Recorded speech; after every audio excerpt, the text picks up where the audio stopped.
il y a des caractéristiques dans le corps humain qui semblent défier la logique et la nature, de petites bizarreries que seule une poignée de personnes possèdent.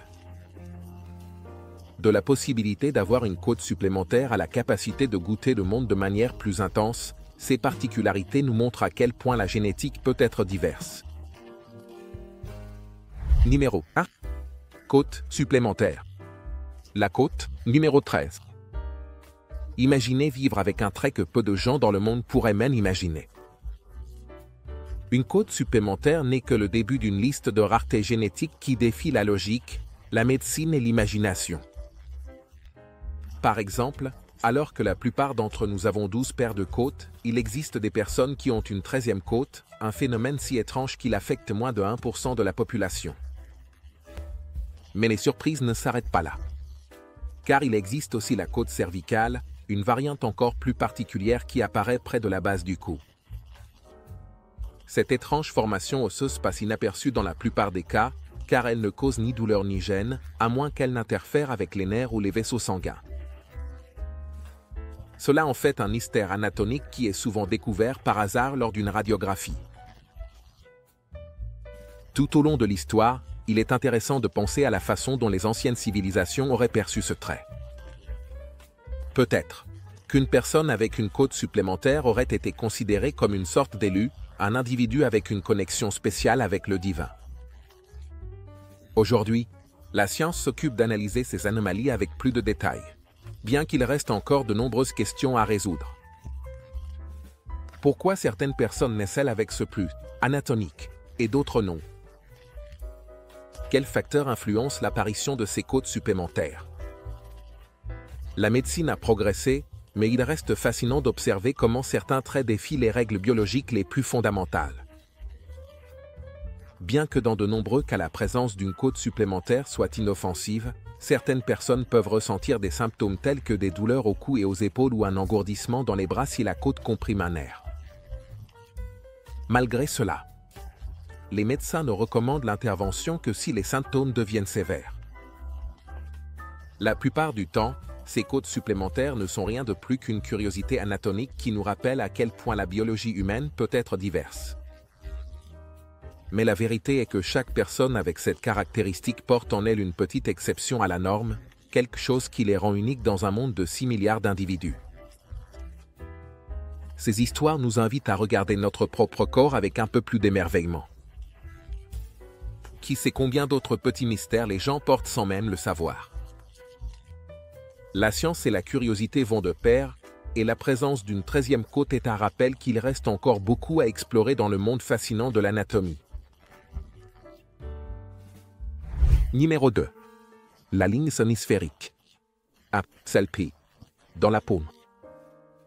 La ligne sonisphérique, ce pli unique qui traverse la paume de la main comme une ligne qui ne suit pas les règles, est un véritable énigme de la génétique humaine, contrairement à la plupart des gens qui ont deux plis bien définis.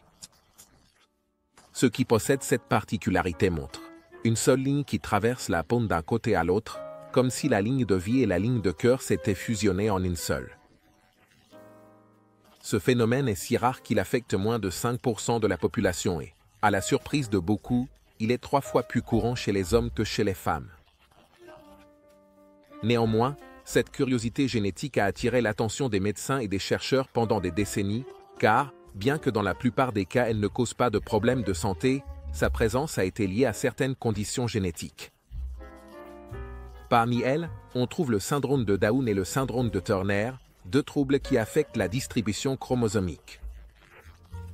Cependant, cette ligne unique n'implique pas toujours des complications, et de nombreuses personnes avec ce trait vivent sans même se rendre compte qu'elles ont quelque chose d'inhabituel dans la paume de leurs mains. Les anciennes civilisations auraient pu interpréter ce trait comme un signe d'un destin spécial, peut-être un présage de grandeur, ou une vie marquée par des événements inhabituels. De nos jours, au lieu de lui attribuer une signification mystique, la science nous invite à voir la ligne sonisphérique comme un rappel fascinant des variations qui peuvent surgir dans notre propre ADN, nous rappelant que la génétique est un jeu où l'on ne suit pas toujours le manuel. De plus, il est intéressant d'observer comment cette ligne a été le sujet d'interprétation au-delà de la génétique. En chiromancie, la lecture des mains, cette ligne est vue comme un symbole de caractère fort, de personnalité décidée et de capacité à être indépendant face aux adversités. Bien qu'il n'y ait pas de preuves scientifiques pour soutenir ces affirmations, le symbolisme culturel entourant la ligne semi-sphérique lui ajoute une touche de mystère qui attire autant les croyants que les sceptiques. Dans la vie quotidienne, cette ligne n'affecte pas la fonctionnalité de la main. Les personnes avec ce trait peuvent réaliser toutes les activités normalement. De l'écriture à jouer d'un instrument de musique. Cependant, la simple existence de cette particularité est un rappel de la façon dont chaque corps humain peut être unique, portant avec lui de petites différences qui nous font nous demander ce que la paume de notre main pourrait encore cacher. Ce trait nous montre que la génétique ne suit pas de règles strictes et que, parfois, les lignes qui définissent notre vie peuvent être aussi uniques que nous-mêmes. Numéro 3. Fistule préauriculaire. Le mystérieux orifice, près de l'oreille. As-tu déjà vu quelqu'un avec un petit orifice juste à côté de l'oreille? Il s'agit de la fistule préauriculaire, un petit creux qui apparaît pendant le développement du fœtus, autour de la 6e semaine de grossesse. Ce petit trou est une sorte de minuscule tunnel dans la peau. Et bien que cela ressemble plus à une histoire de science-fiction, c'est complètement réel et cela affecte une petite portion de la population mondiale. Les fistules préauriculaires sont inoffensives dans la plupart des cas et ne posent généralement pas de problème. Cependant, lorsqu'elles sont irritées, elles peuvent causer de la douleur et même des infections. Certaines personnes en ont aux 2 oreilles, bien qu'il soit plus courant qu'elles apparaissent sur une seule. Imagine quelqu'un expliquant à ses amis qu'il a une petite cavité, près de l'oreille. Cela devient sûrement une histoire amusante à raconter lors des réunions. Bien que la médecine moderne ait beaucoup appris sur ce trait curieux, il reste encore quelques inconnus sur pourquoi il apparaît chez certaines personnes et pas chez d'autres. Les premiers enregistrements de ce trait remontent à 1864 et depuis lors, il intrigue les médecins et les généticiens qui tentent de percer son mystère. Numéro 4. Ambidextrie. Les élus des 2 mains. L'ambidextrie est un phénomène fascinant qui se cache à la vue de tous. Alors que la plupart des gens ne peuvent utiliser qu'une seule main avec dextérité, un groupe sélect, à peine 1% de la population mondiale, peut alterner entre les 2 mains comme si c'était la chose la plus naturelle du monde. Mais qu'y a-t-il derrière cette capacité, qui semble presque un super pouvoir? La réponse réside dans le cerveau. Les ambidextres ont une connexion plus forte entre les 2 hémisphères, ce qui leur permet d'effectuer des tâches avec l'une ou l'autre main de manière fluide et efficace. Ce n'est pas un hasard si des noms comme Léonard de Vinci, le génie de la Renaissance, et Albert Einstein, le physicien emblématique, sont mentionnés parmi les ambidextres les plus notables. Dans ces cas, la capacité d'alterner entre une main et l'autre leur a permis d'explorer et de développer leurs compétences artistiques et scientifiques avec une flexibilité mentale qui les distinguait de leurs contemporains. De plus, l'ambidextrie peut être un facteur d'adaptation. Par exemple, si un ambidextre se blesse un jour à la main dominante, sa capacité à utiliser l'autre main avec la même dextérité lui permet de continuer ses activités quotidiennes sans grandes complications. Le cerveau des ambidextres est une boîte à surprises. Les études montrent que leurs compétences ne sont pas seulement une question de pratique, mais que leur cerveau semble être conçu différemment. Cette plus grande connexion entre les hémisphères leur facilite non seulement l'utilisation des 2 mains, mais aussi la capacité de changer rapidement de tâche et de s'adapter à des situations changeantes. C'est comme si leur cerveau était constamment en mode multitâche, traitant l'information de manière efficace et rapide. Cependant, être ambidextre présente aussi ses défis. Certains ambidextres peuvent avoir des difficultés à décider quelle main utiliser pour certaines tâches, ce qui peut entraîner une légère perte de temps dans des activités qui sont automatiques pour les droitiers ou les gauchers. Mais, à la fin de la journée, cette singularité leur confère un avantage que beaucoup envieraient. Ainsi, être ambidextre est plus qu'une simple curiosité. C'est une fenêtre sur un monde où les compétences motrices se mêlent à l'esprit de manière complexe et fascinante. Et bien que seul un petit pourcentage de la population puisse profiter de ce trait, l'impact qu'il a eu sur certains des personnages les plus emblématiques de l'histoire démontre que, parfois, être différent est la clé pour changer le monde. Numéro 5. Dextrocardie. Un cœur du côté opposé. La dextrocardie est une condition où le cœur est situé du côté droit de la poitrine au lieu du côté gauche. Ce phénomène affecte moins de 1% de la population mondiale, et bien que cela semble sortir d'un livre de science-fiction, c'est totalement réel. Dans la plupart des cas, les personnes atteintes de dextrocardie peuvent mener une vie normale, mais parfois cette condition est accompagnée d'autres anomalies, comme des organes également disposés à l'envers. Certains pensent que la dextrocardie est un signe d'avoir le cœur au mauvais endroit, mais en réalité, c'est juste une autre démonstration de la complexité de la biologie humaine. Les médecins peuvent le détecter à travers des radiographies, et parfois, la découverte est une surprise pour le patient lui-même. Quoi? Mon cœur est du côté droit. Cela peut être la réaction typique lorsque quelqu'un reçoit ce diagnostic. Vivre avec le cœur du côté opposé peut sembler étrange, mais cela a aussi une touche poétique. Après tout le monde ne peut pas dire que son cœur penche vers un côté différent. Bien que cela n'ait pas d'impact émotionnel, c'est définitivement une curiosité qui fait que ceux qui la possèdent font partie d'un groupe très exclusif. Numéro 6. Peau hyperélastique. La flexibilité qui défie la nature, le syndrome d'Ehlers-Danlos, SID, ne défie pas seulement les attentes de la biologie humaine, mais présente aussi des histoires qui semblent sorties d'une bande dessinée. Il affecte la production de collagène, une protéine cruciale pour l'élasticité de la peau. Ainsi, ceux qui en souffrent peuvent étirer leur peau comme si c'était un élastique. Une capacité qui semble incroyable mais qui a un coût élevé. Et en effet, bien que leur peau puisse s'étirer de plusieurs centimètres sans se déchirer, cette même élasticité la rend plus fragile, sujette aux déchirures, aux ecchymoses et aux cicatrices. Ce qui est intéressant, c'est que le syndrome d'Ehlers-Danlos ne s'arrête pas à la peau. Il affecte également les articulations, les rendant si flexibles qu'elles peuvent se plier de manière qui semble impossible pour la plupart des gens. Cela a conduit certains patients à tirer parti de leurs conditions dans des spectacles, montrant comment ils peuvent plier leurs bras et jambes de façon qui semble défier les lois de la physique. Cependant, ce type d'exposition montre également le côté complexe de la condition. Car, bien qu'ils émerveillent le public, ils doivent faire attention pour éviter des blessures graves. Les études sur le syndrome d'Ehlers-Danlos ont été une source d'inspiration dans la médecine moderne. La fascination pour la capacité de la peau hyperélastique a conduit les scientifiques à rechercher comment imiter ses propriétés pour créer des matériaux plus durables et flexibles qui pourraient être utilisés dans des prothèses et des dispositifs médicaux avancés. De cette manière, ce qui semble à première vue être une rareté anatomique devient une fenêtre sur des possibilités qui pourraient changer des vies.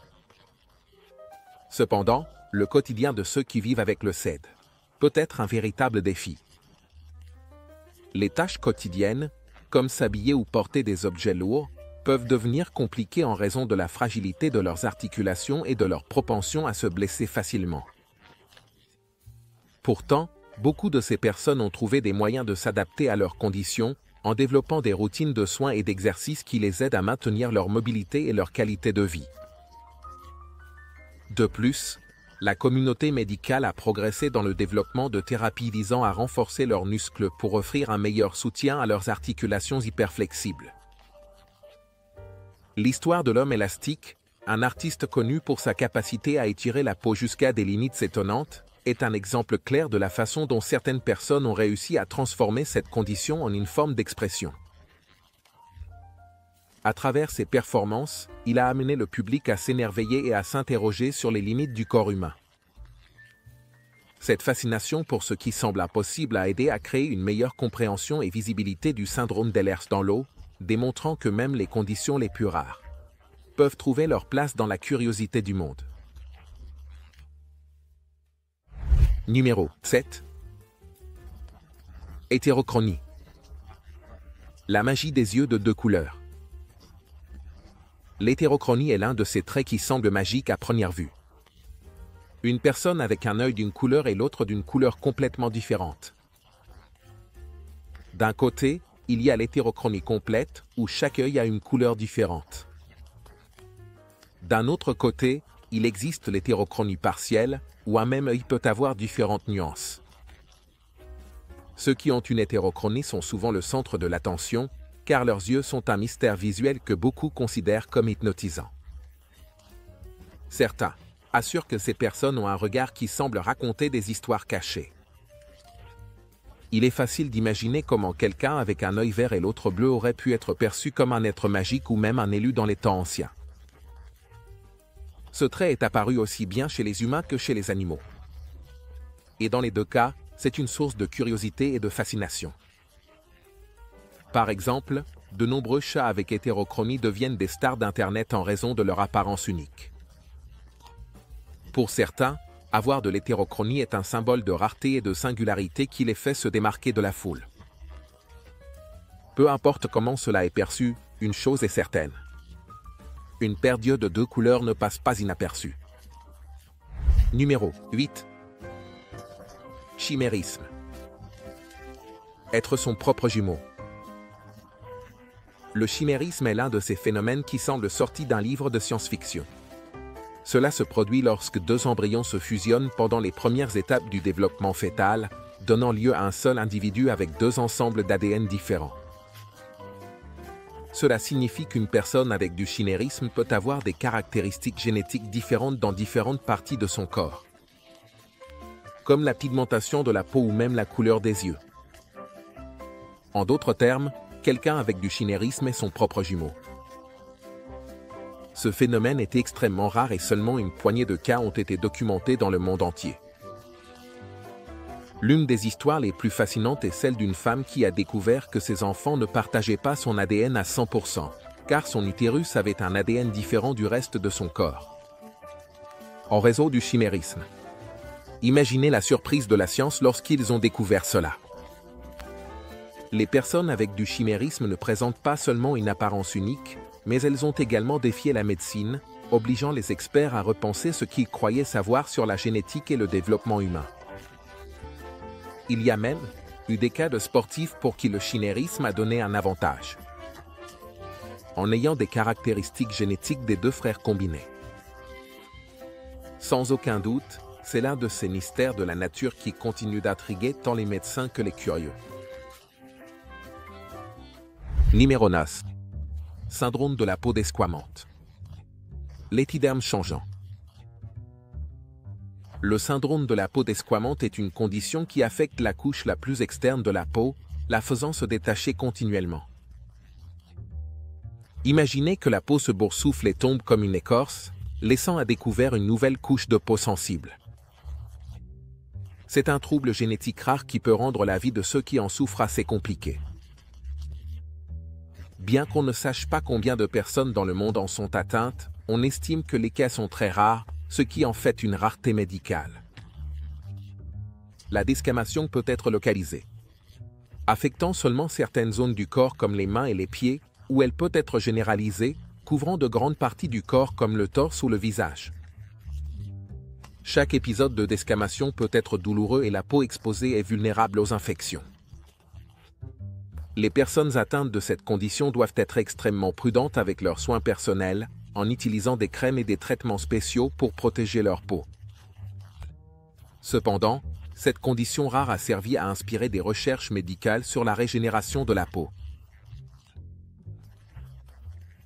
Il croit que comprendre comment la peau se régénère chez ces personnes pourrait mener à des avancées dans le traitement des brûlures et d'autres blessures cutanées. Malgré les défis, beaucoup de ceux qui souffrent de ce syndrome mènent des vies normales et ont appris à s'adapter à leurs conditions, l'affrontant avec courage et détermination. Numéro 10. Sang d'or. Le type de sang le plus rare du monde. Le sang doré, également connu sous le nom de RH nul, est le type de sang le plus rare de toute la planète.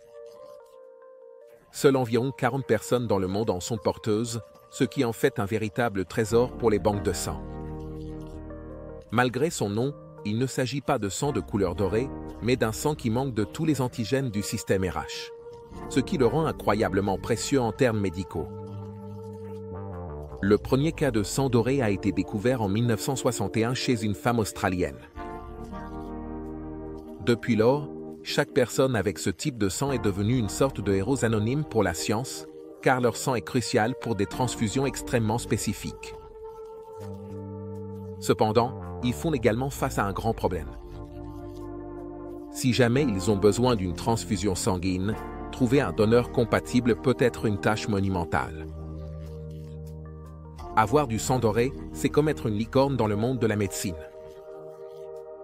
Des cas ont été documentés de personnes qui ont été contactées depuis différentes parties du monde pour donner leur sang en situation d'urgence.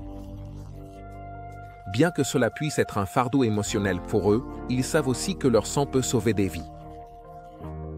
Dans un monde où chaque goutte compte, le sang doré est littéralement un joyau rare que peu de gens possèdent. Numéro 11. Super dégustateur. Les capteurs humains du goût. Imagine avoir un super pouvoir qui te permet de distinguer chaque saveur avec une intensité que d'autres ne peuvent même pas imaginer. C'est ainsi la vie des super dégustateurs. Des personnes avec une sensibilité gustative si avancée que le moindre changement dans un aliment peut être remarqué par eux. Cette capacité est si rare qu'un petit pourcentage seulement de la population mondiale la possède. Ce qui les rend uniques, c'est la quantité supplémentaire de papilles gustatives qu'ils ont sur leur langue, ce qui leur permet de détecter des nuances qui passent inaperçues pour la plupart d'entre nous. Être un super dégustateur n'est pas toujours une promenade de saveurs. Certains aliments qui sont agréables pour d'autres, comme le brocoli ou le café, peuvent être presque intolérables en raison de leur amertume intensifiée. Imaginez mordre dans une olive et sentir que c'est comme une bombe de saveurs amères qui explose dans votre bouche. Pour les super dégustateurs, cela peut être le pain quotidien. Cependant, cette capacité leur donne également une place privilégiée dans le monde de la gastronomie, où ils peuvent aider les chefs à perfectionner leur création. Les super dégustateurs. Ils ont été étudiés par des scientifiques pour mieux comprendre comment la génétique affecte la perception du goût. De plus, leur sensibilité gustative les rend experts en dégustation. C'est pourquoi beaucoup travaillent dans l'industrie alimentaire comme testeurs de qualité. Être un super dégustateur peut être un défi lorsqu'il s'agit de profiter d'un repas. Mais cela peut aussi ouvrir les portes à un monde d'opportunités culinaires que seuls quelques-uns ont la chance de vivre. Numéro 12. Syndrome de l'homme-loup. Quand les poils prennent le dessus sur vous. Le syndrome de l'homme-loup, ou hypertrichose, est bien plus qu'un nom évoquant des histoires d'horreur. Ce trouble, scientifiquement connu sous le nom d'hypertrichose, provoque une croissance excessive de poils sur le visage et le corps, créant une apparence qui, pour beaucoup, rappelle les anciens mythes de créatures ni hommes, ni bêtes. Avec seulement une cinquantaine de cas documentés dans le monde entier, c'est l'une des conditions les plus rares qui existent. Malgré son apparence étonnante, la vie de ceux qui en souffrent est loin d'être une histoire de fantaisie, car ils affrontent des défis quotidiens tant physiques que sociaux. Pour certains, l'hypertrichose se présente de manière héréditaire, tandis que pour d'autres, elle peut apparaître spontanément à n'importe quelle étape de la vie. Ainsi, les poils peuvent couvrir pratiquement tout le corps, des oreilles jusqu'au front, créant une image si frappante qu'elle a conduit certains de ces individus à être exhibés dans des spectacles de cirque. C'est le cas de Jesús Choviasev, un Mexicain connu sous le nom de l'homme-loup, qui faisait partie d'une famille avec plusieurs membres présentant également cette rare condition. Les personnes atteintes d'hypertrichose ont souvent fait face à un mélange de curiosité et de rejet de la part de la société. Dans le passé, elles étaient considérées comme des phénomènes de cirque, exhibés comme des attractions humaines qui laissaient le public perplexe. Mais avec le temps, la perception a changé. De plus, la science a fait de grands progrès dans la compréhension de cette condition. Les études ont démontré que la cause de l'hypertrichose réside dans une mutation génétique qui active de manière anormale les follicules pileux, provoquant une croissance incontrôlée des poils. Malgré ces difficultés, certains de ceux qui ont l'hypertrichose ont trouvé des moyens de s'autonomiser et d'accepter leur apparence, devenant ainsi des symboles de résilience. L'histoire de Ressou Chuasev et de sa famille en est un exemple, car ils sont passés d'être considérés comme des phénomènes à devenir des ambassadeurs de la diversité humaine. Ainsi, l'hypertrichose nous rappelle que bien que certaines conditions puissent sembler sorties d'un conte d'horreur, la réalité est toujours plus complexe et souvent bien plus inspirante. Numéro 13. Doigts supplémentaires. La polydactylie et ses dons spéciaux. La polydactylie est une condition congénitale qui fait qu'une personne naît avec un doigt supplémentaire aux mains ou aux pieds. Seule une personne sur 1000 possède ce trait. Et bien que cela puisse sembler inconfortable pour certains, pour d'autres, cela peut être une bénédiction cachée. Imagine avoir un doigt supplémentaire qui te donne une meilleure aptitude pour jouer d'un instrument ou qui te rend un nageur plus rapide. Qui aurait dit qu'un petit extra pourrait être si utile? Ce doigt supplémentaire peut être une petite excroissance de tissu ou, dans certains cas, un doigt entièrement fonctionnel, avec os et articulations. Les doigts supplémentaires les plus courants apparaissent près de l'auriculaire, bien qu'ils puissent également se présenter à côté du pouce, ce qui est encore plus rare. Il existe des histoires fascinantes de personnes qui ont tiré parti de cette particularité pour exceller dans le sport ou même dans la musique, où un doigt supplémentaire peut offrir des avantages dans l'exécution de certains accords. Bien que la polydactylie soit souvent corrigée par chirurgie pendant l'enfance, certains choisissent de conserver leurs doigts supplémentaires comme partie de leur identité. Dans les cultures anciennes, la polydactylie pouvait être vue comme un signe de bénédiction divine ou même de pouvoir surnaturel. Aujourd'hui, bien que la science l'explique de manière beaucoup plus rationnelle, cela reste un trait qui suscite la curiosité de ceux qui n'ont pas la chance d'avoir ce doigt. En plus,